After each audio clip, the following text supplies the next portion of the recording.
everyone, I'm here today with Alex from AW Media, and it's the latest in our Smart Start series. So we're talking startups, early stage businesses, and in particular around marketing and web design. Yeah. Do you want to give us a little your thoughts initially, Alex? I'd say probably the biggest. I've got loads of notes I wanted to go through, so I'll try and go through it and not bore you too much. But the biggest mistakes I kind of see with startups and what people kind of make is they either spend too much on a website because they've got no idea what they're doing or what they're hiring or things like that. And there's still some agencies out there that'll charge you an arm and a leg for a website. I even seen, I don't know if you watched Dragon's Den, but they were that company that paid $800,000 for a website. I saw that clip. I didn't see the episode, but I saw that clip. So, obviously, there's agencies out there. They must have seen them coming and just thought, right, they've got no idea. So there's that issue. Obviously, that is a big one, and I have it loads where someone has something done with a website. There's a lot that creep in, like you've just said about things online, pay-as-you-go websites. Okay. Very dangerous. I didn't even know they existed. Exactly. So, you pay a fee and then you'll just pay monthly, but what they don't tell you in the terms and conditions, it's over a 6-year period. Right, okay. And if you want to get out of it at any point, you have to either just accept you're never going to get that website, or you have to pay the remaining fee off. Really? So it's a good way of getting people through the door, because it thinks obviously we're helping you, but low cost start. Yeah, I had a meeting with someone not long back, and she was tied into I think it was 8-year, 10-year contract where it was only £50 a month, but over a 10-year period. That's a lot of money, and they don't do any work on the website once it's live. So you've literally got a 10-year period where you either pay it off. So you're paying the same amount as you would for a big agency, but basically paying it off over. Yeah, it's just a little trick that they do, and I know we've just mentioned about doing websites yourself, which as a startup ain't a bad route, but as I think a lot of people just throw something together rather than having the thought behind it. Obviously, what stage your website, what stage your business is in, what you want to achieve, your goals. When people land on the website, where do you want them to go? Is it buying something? Is it getting in touch? Is it reading more? Is it downloading something? There's a lot of that's missed when you do it yourself, because you're not an expert at the end of the day. You don't know what you don't know, do you? Yeah. So, like I say, you can Squarespace, Wix, obviously Shopify and stuff like that. They're great platforms. You pay a monthly fee for it. You can edit it yourself. You can build it yourself. But the stumbling blocks will be is when you want to develop it into something bigger or further. You'll struggle with then having to rebuild it yourself. And when you get busier is from the start up into say year 2 or year 1, you haven't got as much time to then start building a website or creating something like that. I suppose somebody comes to yourself, obviously your starting point or anybody's starting point should be, well, actually, what do we want the website? Yeah. What's it for? Yeah. Why do we need it, and what do we want it to do?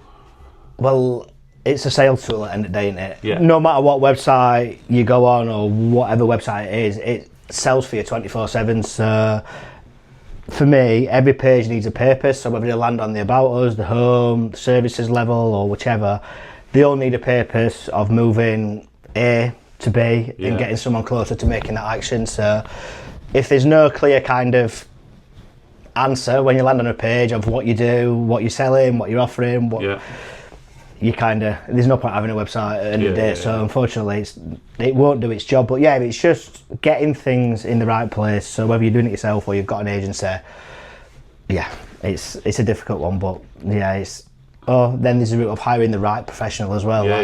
Someone that'll care about what position you're in, where you're going, and things like that. It's taking the process to not just hire it because they look good and they've done good work. It's having the everything behind it as well. And I think some people probably, I know when we first started up, you have that tendency to try and do everything yourself. Yeah. Because you think it's cheaper. But it's not always cheaper, because at the end of the day, by the time you work out your own time and all the rest of it, it's not, is it? No. And the end product might not be as good. No. But obviously with all these, like you've said, these websites advertised on TV now about build your own website, etc. It looks easy. But obviously an agency, you've just said some will be really expensive. But actually they don't all have to be expensive, do they? No, I have different packages for different kind of offers, if that makes sense. Not offers, or sizes probably, if that better. Like a lot of people when they're first starting, they probably don't need I don't know, 10, 15 pages to start with. They can just start with a one page. That obviously, because a lot of the time, you probably will outgrow your website in 6 to 12 months. When being a startup, because you'll develop, you'll add more services, you'll do this. So if you've got something out there that can be grown with, it'd be better for you in kind of that. That's the struggle with it. It's the first 6 to 12 months, as you'll know and as I know, everything changes very quickly. And you might be in a position where you can then pay for a bigger website or things like that. So there's no point probably having the all bells and all whistling. It's just got to do its job. So Wix will do your job, but like you have got to kind of be creative with it and not just put a phone number up and a picture of yourself. It's not going to do anything. So it's if you do it yourself, make sure you research into like what's worth having on a website, and then it's always worth talking to agencies, isn't it? Even if you don't decide to ultimately go use with that them, agency, you will pick up tips and thoughts, advice, and they'll ask you the questions that actually probably make you think. I probably do a little bit too much when it comes to stuff like that. So I'll have a meeting with someone, and all my meetings are recorded, but then I'll send over like a detailed report. Not paid for or anything. I just go like that. This is what's wrong with me. I'll probably have people messaging me now, but I send over like, look, this is what's wrong. This is where we could prove it. This is what I'd suggest. Like obviously this is the price kind of thing, and this is your timeline. And a lot of time people do come back to me because they probably built that little bit of trust up that he actually knows what he's doing. But I am giving away a lot of valuable information that someone could just go away and right, I'll just try that myself and see how it works, or I'll pass it on to the next person that's doing it if they're cheaper or things like that. But like you said earlier, you're in business to try and help people. That's what you do. That's how I started. And now it's like helping people grow. Well, I've got different branches, but it's helping people grow online in digital world, really, whether it's a website, logos, graphics, or whatever, whichever. Anything to save people time and hassle and to get things off the block, off their like kind of work block. That's what the kind of business is based around a lot more now. Do you have a general sort of philosophy about what how a good website should work, or how a good website should not necessarily look like, but do you have your own sort of philosophy that maybe is different? I wouldn't say so, because it's kind of a general rule between probably most agencies what it's got to kind of do, but you've literally got you know what it's like with social media and like the younger generation and what is it, Gen Pop or whatever it is. It's got to capture your attention no matter what. If you land on a website and it's difficult to use, it takes a while to load, you don't know what you're looking for, you've lost that person straight away. So my aim is obviously get the usability of the website done first, because then as long as that's working, then you can make it look as nice as you want. But as long as the usability and like it's user friendly, it's easy to use, it directs you in a purpose. That's how I try and build it, and I'll always design for mobile first, because I think everyone, like if you have a conversation, you'll Google someone, so they'll click onto your website. If they click on their Instagram, they end up on your website. So it's making sure it is mobile friendly. There's no issue. That's the hardest part of it, is making sure you go from there and then grow it upwards. So I think for me, people kind of miss the usability of it, and if people can't find what they need to, we're stuck in a time and obviously period where attention spans are about 3 seconds.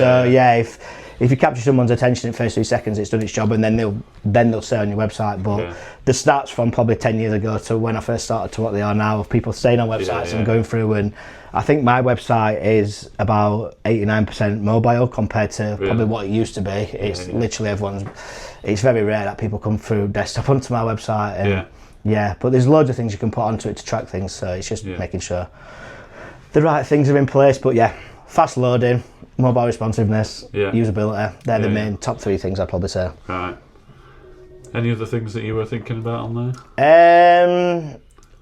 Probably the content. Obviously, a lot of people, I even struggle with this 10 years. A lot of people think the content should be written by the person doing the website, where you've got to have, obviously we can build you a lovely site, but I don't know your business inside out. So if you can provide obviously the content on time, that's another thing. But it's the difficulty of like the best websites are where the person has invested in the time into it as well, which I know is a struggle, and I know people think like they've got other jobs to do and the website becomes less priority, but if you just invest into like images, like obviously you guys have got good images on yours, like if you invest into images, like content, copywriting, your branding's all on point, it makes your website a lot nicer and a lot easier to flow with. I think that's the kind of struggle.